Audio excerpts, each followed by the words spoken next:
Good morning students. 3D start करेंगे अपन। ये आपके चैप्टर नंबर 14 है 3D। ठीक है, यहाँ हम दिक् अनुपातों, डायरेक्शन रेशो, दिक् कोसाइन, दिक् कोज्जाओं के बारे में पढ़ेंगे स्टार्टिंग में। ठीक है, तो अभी तक आपने 2D पढ़ी है 11th क्लास तक, जिसमें दो ही एक्सिस होती हैं, या तो एक्स एक्सिस और वाई एक्सिस। अब क्योंकि हम 3D पढ़ रहे हैं तो यहाँ पर 3 एक्सिस होगी, एक्स, वाई और जेड। ठीक है, यानी 3 होती हैं एक्स, वाई, जेड, जैसे वेक्टर में देख रहे थे अपन। एक्स, वाई, जेड एक दूसरे के परपेंडिकुलर होती हैं तीनों ही। ठीक है, तीनों 90 डिग्री पर होती है, तो तीनों के बीच में 90 डिग्री का एंगल होता है, तीनों एक दूसरे के परपेंडिकुलर होती है। ठीक है, और वैसे ये अगर कागज़ की बात करें, पेपर की बात करें, तो 8 हिस्सों में डिवाइड करती है। ठीक है, तो सदिश से स्टार्ट करते हैं 3D को थोड़ा सा। अपन ने एक सदिश में पढ़ा था कि किसी भी सदिश को जनरल फॉर्म में अपन इस तरह से लिखते हैं। कोई भी सदिश, जैसे आर सदिश है एक्स आई प्लस वाई जे प्लस जेड के, एक्स आई प्लस वाई जे प्लस जेड के, ये अपन ने एक सदिश का जनरल फॉर्म देखा था 13वीं प्रश्नावली में। जब अपन ने स्टार्ट किया था, मैंने बताया था कि एक सदिश को सामान्य रूप में अपन इस तरह से लिख सकते हैं। जहाँ मैंने आपको बताया था, एक संरेख वाला टॉपिक चल रहा था, तो मैंने कहा था दिक् अनुपातों का अनुपात समान होता है। ठीक है, तो यहाँ पर ये जो एक्स, वाई और जेड है, इन्हीं को हम दिक् अनुपात बोल रहे थे। ठीक है, तो एक्स, वाई, जेड अपने दिक् अनुपात है। ठीक है, बुक्स में दिक् अनुपातों को ए, बी, सी से डिनोट करते हैं। दिक् अनुपातों को किससे डिनोट करते हैं? ए, बी, सी से। बिंदु रूप में अपन ने पढ़ा था कि एक बिंदु अगर x1, y1, z1 है, और एक बिंदु b x2, y2, z2 है, तो अगर हमें ए बी सदिश निकालना हो तो किस तरह से निकालेंगे? x2 minus x1 I cap plus y2 minus y1 J cap plus z2 minus z1 के कैप। तो अगर इससे तुलना करें तो यहाँ पर दिक् अनुपात ये हो गया, यानी जो दिक् अनुपात a है बिंदु रूप में, वो कैसे निकालते हैं? x2 minus x1। b को कैसे निकालेंगे? y2 minus y1। और c को कैसे निकालेंगे? z2 minus z1, z2 minus z1। तो ये दिक् अनुपात निकालने के फॉर्मूले हुए बिंदु रूप में, और ये अगर सदिश डायरेक्ट हमें दिया है तो इस तरह से अपन दिक् अनुपात निकाल सकते हैं। ये तो बात दिक् अनुपात होगी। अब बात करते हैं दिक् कोसाइन की, कि दिक् कोसाइन आखिर क्या होते हैं किसी रेखा के। तो दिक् कोसाइन, जिसको इंग्लिश में अपन बोलते हैं डायरेक्शन कोसाइन,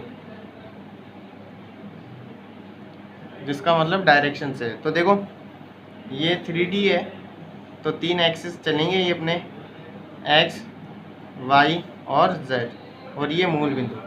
कोई भी रेखा, जैसे ये रेखा हो गई मान लो ओपी, तो ये रेखा एक्स, वाई और जेड अक्षों की धनात्मक दिशाओं के साथ जो कोण बनाती है, उनकी कॉस वैल्यू को हम डायरेक्शन कोसाइंस बोलते हैं। उनकी कॉस वैल्यू को हम क्या बोलते हैं? डायरेक्शन कोसाइंस बोलते हैं। ठीक है, आपने 2D में पढ़ा होगा कि जो झुकाव की बात होती थी वो प्रवणता के रूप में, और 3D में प्रवणता की जगह दिक् कोसाइंस यानी डायरेक्शन कोसाइंस अपन ज़्यादातर यूज़ करते हैं। तो जैसे ये रेखा ली मैंने ओपी, ये एक्स एक्स की धनात्मक दिशा के साथ बना रही है अल्फा, वाई के साथ बीटा और जेड के साथ गामा। तो इन एंगल्स की कॉस वैल्यू को, यानी कॉस अल्फा, कॉस बीटा और कॉस गामा को अपन बोलते हैं डायरेक्शन कोसाइंस, दिक् कोज्जाएं, दिक् कोज्जाएं, दिक् कोसाइन या दिक् कोज्जाएं, एक ही बात है ये। ठीक है, तो दोबारा कि कोई भी रेखा एक्स, वाई और जेड अक्षों की धनात्मक दिशा के साथ जो कोण बनाती है, उनकी कॉस वैल्यूज़ को हम दिक् कोज्जाएं बोलते हैं।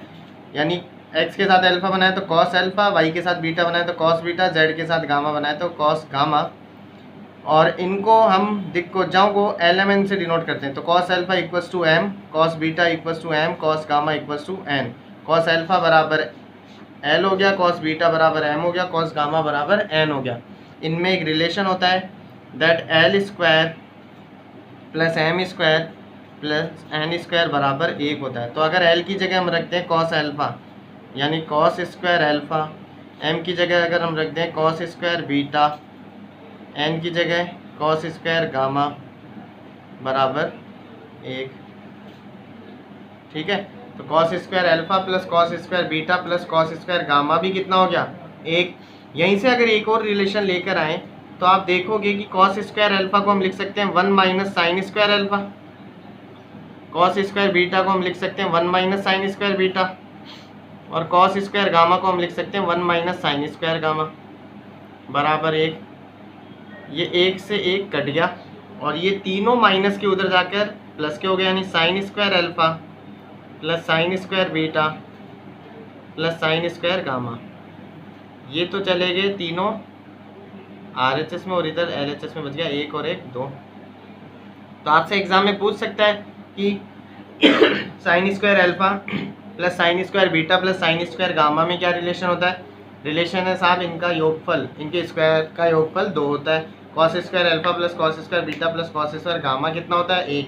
एक एग्जाम्पल है बुक में, वो देख करना आप इससे। तो ये तो एंगल की फॉर्म में दिक कोसाइंस थी, किसकी फॉर्म में, एंगल की फॉर्म में।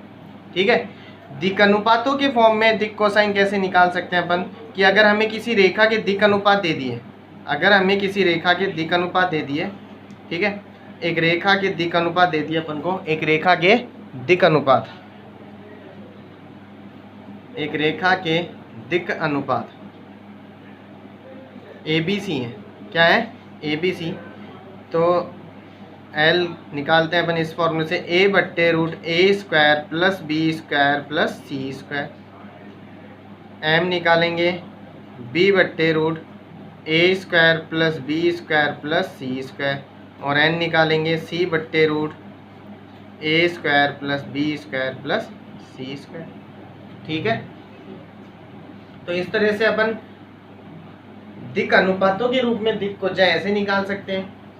दोबारा एक बार रिवाइज कर लेते हैं। कोई भी सदिश या कोई भी रेखा इस तरह से अपन डिनोट कर सकते हैं, उसमें जो I J K के घटक होंगे वो दिक अनुपात कहलाते हैं। ठीक है, तो X Y Z यहाँ दिक अनुपात हो गए। ठीक है, बिंदु रूप में अगर दो बिंदु दिए हो तो किसी रेखा के दिक अनुपात पूछते तो इस फॉर्मूले से निकालेंगे, यानी A बराबर x2 माइनस x1, B बराबर y2 माइनस y1, C बराबर z2 माइनस z1। फिर बात की हमने दिक कोजाओं की, दिक कोसाइंस की। तो इसमें अपन ने बात की कि कोई भी रेखा जो x अक्ष, y अक्ष और z अक्ष की धनात्मक दिशाओं के साथ जो कोण बनाती है उसके कॉस मान को दिक कोसाइन या दिक कोजाएं कहते हैं। तो इसने x के साथ बनाया अल्फा, तो कॉस अल्फा, कॉस बीटा और कॉस गामा इसके दिक कोजाएं हो गई, जिनको अपन जनरली L M N से डिनोट करते हैं। इनमें रिलेशन होता है कि L² plus M² plus N² बराबर 1। ठीक है, L की जगह कॉस अल्फा, M की जगह कॉस बीटा, N की जगह कॉस गामा रख दिया। इनको अगर साइन में चेंज करें तो ये रिलेशन आ जाएगा। ये एंगल की फॉर्म में दिक कोजाएं निकालने का फॉर्मूला था। दिक अनुपातों की फॉर्म में दिक कोजाएं कैसे निकालते वो अपन ने ये फॉर्मूला रख दिया था। ठीक है, अब इसी में देखो एक टॉपिक आगे,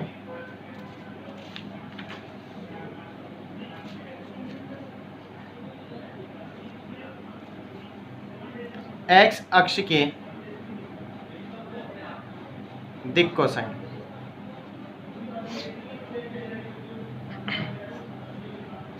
भाई अपन ने दिक कोसाइन में क्या बात की थी कि कोई भी रेखा, किसी भी कोई भी रेखा अक्षों की धनात्मक दिशाओं के साथ जो कोण बनाती है उनके कॉस मान को अपन दिक कोसाइन कहते हैं। ठीक है, अब एक्स अक्ष, वाई अक्ष और जेड अक्ष भी तो एक रेखा ही है।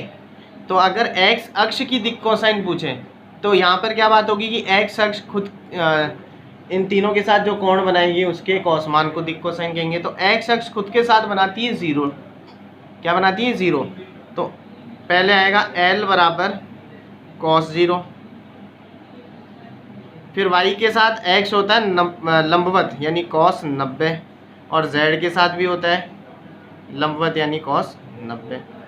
तीनों अक्ष एक दूसरे के लंबवत होते हैं, यानी x अक्ष खुद के साथ 0 का कोण बनाएगी, y और z के साथ 90 डिग्री का होता है क्योंकि लंबवत होता है। ठीक है, तो इस तरह से तो कॉस 0 का मान 1, कॉस 90 का मान 0, कॉस 90 का मान 0।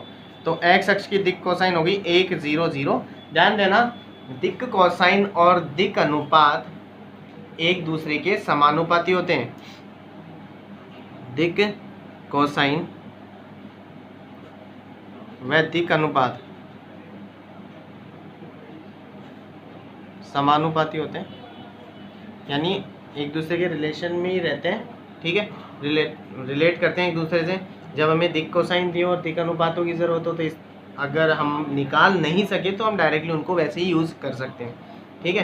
तो अगर मैं बोल दूँ एक्स अक्ष की दिक् कोसाइन तो 1 0 0, दिक् अनुपात भी क्या होंगे 1 0 0। तो एक्स अक्ष की दिक् कोसाइन, एक्स अक्ष की दिक् कोसाइन या दिक् अनुपात, इसको मैं ऐसे भी लिख सकता हूँ एक्स अक्ष के समांतर रेखा की दिक् कोसाइन। कुछ भी आ जाए एग्जाम में आंसर क्या होगा 1 0 0, ठीक है। सेम चीज़ वाई अक्ष के लिए होगी, वाई अक्ष की दिक् कोसाइन या वाई के समांतर रेखा के दिक् कोसाइन क्या होंगे 0 1 0। और जेड एक्स के दिक् कोसाइन या जेड एक्स के समांतर रेखा के दिक् कोसाइन क्या होंगे 0 0 1, ठीक है। तो एक नंबर में पूछे हुए प्रश्न है ये कि एक्स एक्स की दिक् कोसाइन बताएं या एक्स एक्स के समांतर रेखा की दिक् कोसाइन बताएं, ठीक है। तो ये भी आपको मिलेंगे और इनकी ज़रूरत भी हमें पड़ेगी। फिर इसी में एक और चीज़ अपन पढ़ते हैं, देखो कि आपसे पूछ ले कि एक ऐसी रेखा की दिक् कोसाइन ज्ञात करें, एक ऐसी रेखा की दिक् कोसाइन ज्ञात करें जो तीनों अक्षों से बराबर कोण बनाती है। अब तीनों अक्षों से बराबर कोण बनाएगी तो अल्फा बराबर बीटा बराबर गामा। दोबारा सुन लेना, एक ऐसी रेखा की दिक् कोसाइन ज्ञात करें जो तीनों अक्षों से बराबर कोण बनाती है, यानी अल्फा बराबर बीटा बराबर गामा। तो अगर अल्फा बीटा गामा बराबर हुए तो हमें ये रिलेशन पढ़ा था कि cos square alpha plus cos square beta, beta की जगह भी अल्फा आ जाएगा, प्लस कॉस स्क्वायर गामा और गामा की जगह भी अल्फा आ जाएगा, बराबर क्या था 1। तो ये हो गया 3 कॉस स्क्वायर अल्फा बराबर 1, कॉस स्क्वायर अल्फा बराबर 1/3, स्क्वायर हटेगा तो इधर रूट आ जाएगा, कॉस अल्फा बराबर 1/√3। तो कॉस अल्फा भी यही होगा, कॉस गामा भी यही होगा, कॉस बीटा भी यही होगा। तो ऐसी रेखा की दिक् कोसाइन जो अक्षों के साथ समान कोण बनाती है वो होती है 1/√3, ठीक है। कितनी होगी 1/√3। तो ये बात हुई दिक् कोसाइन और दिक् अनुपातों की, ठीक है। आ रही बात समझ में। अब करते हैं अपन कुछ क्वेश्चंस, तो बुक के क्वेश्चन स्टार्ट करते हैं एक आधे।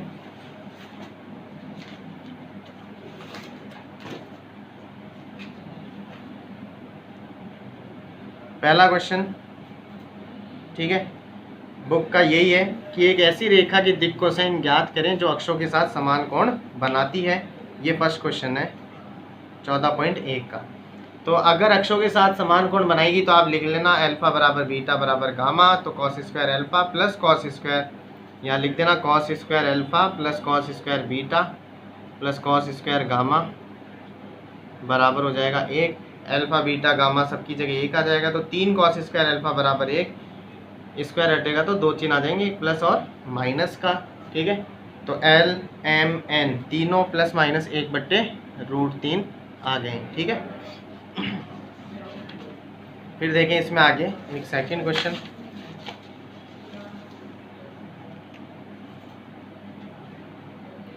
सेकंड क्वेश्चन क्या बोला कि दो बिंदुओं 4 2 3 और 4 5 7 को मिलाने वाली रेखा की दिक् कोसाइन ज्ञात करें। दो बिंदुओं को मिलाने वाली रेखा की दिक् कोसाइन ज्ञात करें। तो पहले अपन को दिक् अनुपात निकालना पड़ेगा बिंदु रूप में, जो फॉर्मूला अपन ने पढ़ा था ना, a बराबर x2 माइनस x1, b बराबर y2 माइनस y1 और c बराबर z2 माइनस z1। तो अगर इसको मैं a नाम दूं और इसको b नाम दें अपन, तो रेखा ए बी के दिक् अनुपात निकालेंगे अपन। ये हो गया अपने पास x1 y1 z1 और ये हो गया x2 y2 और z2। तो रेखा ए बी के दिक् अनुपात, रेखा ए बी के दिक् अनुपात a बराबर x2 माइनस x1, b बराबर y2 माइनस y1 और c बराबर z2 माइनस z1। तो x2 हो गया 4 और x1 भी 4, y2 5, y1 2, z2 7, z1 3। 4 में से 4 गया 0, 5 में से 2 गया 3, 7 में से 3 गया 4। ये ए बी सी आ गए। अब अपन निकाल लेते हैं root. A square plus B square plus C square. तो 0 का स्क्वायर 0, 0 का स्क्वायर 0, 3 का स्क्वायर 9 और सी है 4, 4 का स्क्वायर 16, ये हो गया 25, 25 का वर्गमूल 5। तो एल का क्या फॉर्मूला बताया था, ए बट्टे root A square plus B square plus C square. A है 0 और बट्टे में ये 5 है, तो 0 बट्टे 5 0। फिर एम निकालेंगे, वो हो गया अपने पास बी बट्टे root A square plus B square plus C square. B है 3 और बट्टे में आ जाएगा 5 और एन हो गया 4 बट्टे root A square plus B square plus C square, जो अपने पास 5। ठीक है,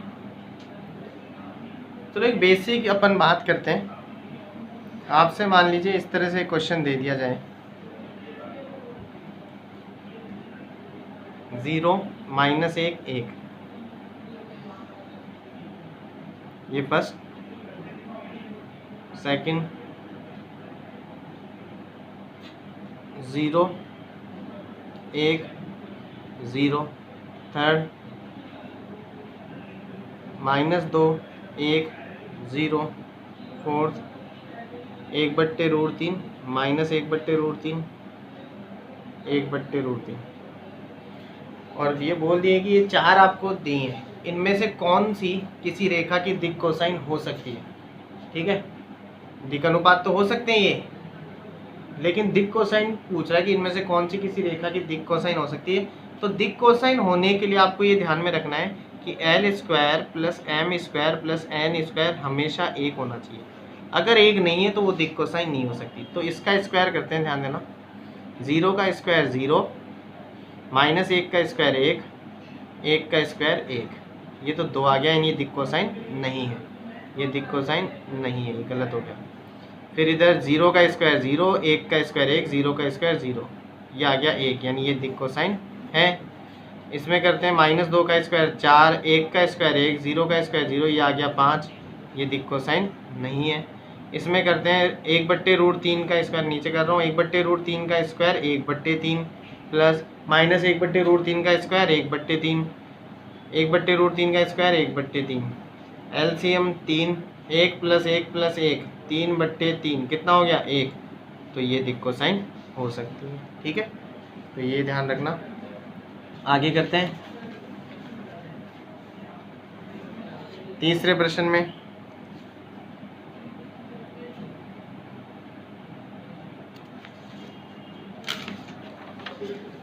तीसरे प्रश्न में आपको दे रखा है एक रेखा के दिक् अनुपात दे रखे हैं। दिक् अनुपात है एक रेखा के 2, -1 -2।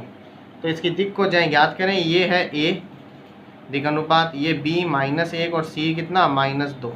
दिक् को जाए ज्ञात करनी, यानी LMN। तो पहले अपन निकाल लेते हैं root A square plus B square plus C square.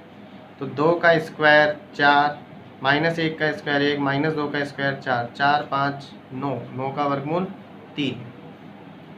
तो L क्या होगा, a बट्टे root A square plus B square plus C square. M क्या होगा, b बट्टे root A square plus B square plus C square. और n क्या होगा, c बट्टे root A square plus B square plus C square.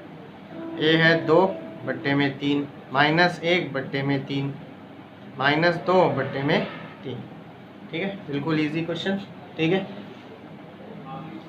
फिर एक last question करते हैं आज का, और इस 14.1 को अपन ख़त्म करते हैं।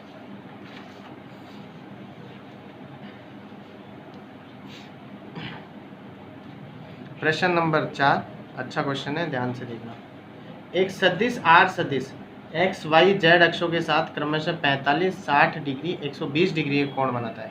एक सदिश एक्स एक्स से 45 डिग्री का सदिश या रेखा एक ही बात है। तो एक सदिश आर सदिश एक्स वाई जेड अक्षों के साथ 45, 60 और 120 का कोण बनाता है। तो एक्स के साथ बनता है अल्फा, वाई के साथ बनता है बीटा, जेड के साथ गामा। तो अल्फा है 45 डिग्री का, बीटा है 60 डिग्री का, गामा है 120 डिग्री का। यदि सदिश आर का परिमाण 2 इकाई है, आर का परिमाण, एक सदिश है जो आर का परिमाण दे रखा है अपन को 2 इकाई, तो आर सदिश ज्ञात करें। आर सदिश ज्ञात करना, तो इसको अपन मान लेते हैं, माना आर सदिश है ए आई प्लस बी जे प्लस सी के। आर सदिश ज्ञात करना है अपन को, तो अपन ये मान लेते हैं आर सदिश क्या है, ए आई प्लस बी जे प्लस सी के। अब आर का परिमाण दे रखा है, तो इसका अगर हम परिमाण निकालें तो कैसे निकालेंगे, ध्यान देना, ए का स्क्वायर प्लस बी का स्क्वायर प्लस सी का स्क्वायर, जो किसके बराबर दे रखा है, 2 के। किसके बराबर, 2 के, यानी A square plus B square plus C square बराबर 2। आर का परिमाण दे रखा है। अब अल्फा बीटा गामा दे रखा है, अल्फा बीटा गामा दे रखा है, तो दिक् कोसाइन निकाल सकते हैं अपन। तो ध्यान देना, एल क्या बताया था आपको, कॉस अल्फा, तो कॉस अल्फा हो गया 45 डिग्री, कॉस 45 का मान 1/√2। फिर एम कॉस बीटा होगा, कॉस बीटा हो गया 60 डिग्री, और कॉस 60 का मान होता है 1/2। फिर एन हो गया कॉस गामा, गामा है 120, कॉस 120 को अपन लिख सकते हैं कॉस 90 प्लस 30, कॉस 90 प्लस 30 आपके पहुंच गया 90 से चेंज हो जाएगा तो साइन 30, लेकिन 90 प्लस दूसरे चतुर्थांश में गया तो माइनस साइन 30 होगा, माइनस साइन 30 यानी माइनस का 1/2। ये LMN आ गया। अब हमें इसने बोला है कि आर सदिश निकालें आप। अब अगर आर सदिश निकालेंगे तो आर सदिश जब हम निकालेंगे तो आर सदिश निकालने के लिए हमें ABC चाहिए, और ABC मैंने आपको स्टार्टिंग में सदिश में भी बताया और इसमें भी बताया कि ये जो ABC होते हैं ये दिक् अनुपात होते हैं। तो देखो अब तक जो हमने 3 प्रश्न किए उसमें हमें दिक् अनुपात दे रहा था और दिक् कोज्जाएं हमें निकालनी पड़ती थी। इस बार दिक् कोज्जाएं कोण के रूप में दे रखी है, तो हमने इसको दिक् कोज्जाओं को निकाल लिया, इनकी वैल्यूज़ निकाल ली और दिक् अनुपात ढूंढेंगे अब। तो देखो L का अपन ने फॉर्मूला रखा A/√A square plus B square plus C square, तो L हो गया अपने पास 1/√2 और A हमें ज्ञात करना है, और A square plus C square ये है 2। अगर यहाँ से व्रज गुणा कर दें तो ध्यान देना ये A आ जाएगा अपने पास 2/√2। 2 को हम लिख सकते हैं √2 गुणा √2, तो ऊपर √2 बच गया, ये A का मान आ गया। अब M क्या होगा, B/√A square plus B square plus C square, तो M का मान अपने पास है 1/2। B हमें ज्ञात करना और इसका मान A square plus B square plus C square अपने पास 2 है, 2 से 2 कट गया तो B का मान आ गया 1। फिर N होता है C/√A square plus B square plus C square, तो N है अपने पास -1/2 और C है अपने पास, C हमें ज्ञात करना और ये है अपने पास 2, 2 से 2 कट गया और C का मान -1 आ गया। तो आर सदिश ज्ञात करना है, आर सदिश में ABC के मान रख देते हैं। A की जगह आ जाएगा √2 और I कैप, B J तो B है 1 और J कैप, और C है -1 और K कैप। तो ये हुई अपनी प्रश्नावली 14.1 दिक् अनुपात और दिक् कोसाइन। ठीक है, दिक् अनुपात और दिक् कोसाइन के आप एग्जाम्पल्स अच्छी तरह कर लेना, बेसिक यही है इस चैप्टर में। दिक् अनुपात दिक् कोसाइन समझ में नहीं आएंगे तो आगे दिक्कत होगी 100%, इसलिए इसको एक बार करें।